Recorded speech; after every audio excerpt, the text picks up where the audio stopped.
ಕೃಷ್ಣ, ಏನ್ ಪಿತಾಜಿ? ಇಡೀ ಮಾನವ ಕುಲಾನೆ ಮಲಗಿ ದೆವ್ವ ಎತ್ ಕುಡಿಯವತ್ತಾದ್ರೂ ನೀನಿನ್ನು ಯಾಕಪ್ಪ ಬಿತ್ಕೊಂಡಿಲ್ಲ?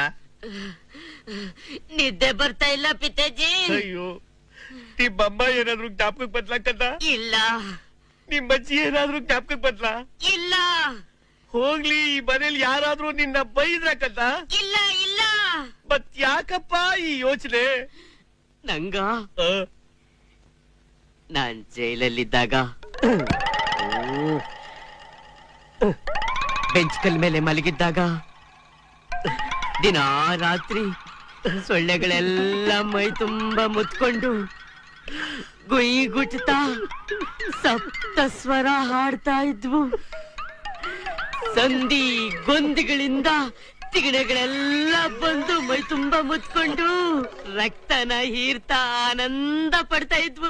ನಾವೆಲ್ಲ ಜೈಲ್ನಲ್ಲಿ ಒಂದೇ ರಕ್ತ ಹಂಚ್ಕೊಂಡು ಒಡ ಹುಟ್ಟಿದವ್ರ ತರ ಇದ್ವಿ.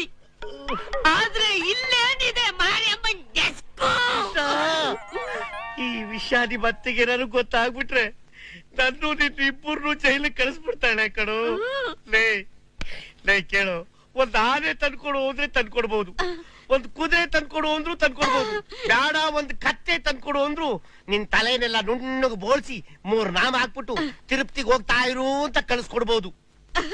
ಹೋಗಿ ಹೋಗಿ ಸೊಳ್ಳೆ ತಿಗಣೆ ತಂದ್ಕೊಡು ಅಂದ್ರೆ ನಾನು ಎಲ್ಲಿಂದನಪ್ಪ ತಂದ್ಕೊಡ್ಲಿ?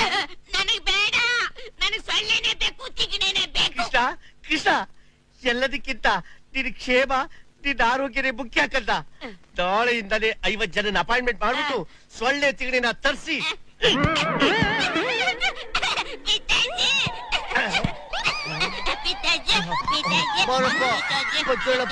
ಮುಚ್ಚಳಪ್ಪ.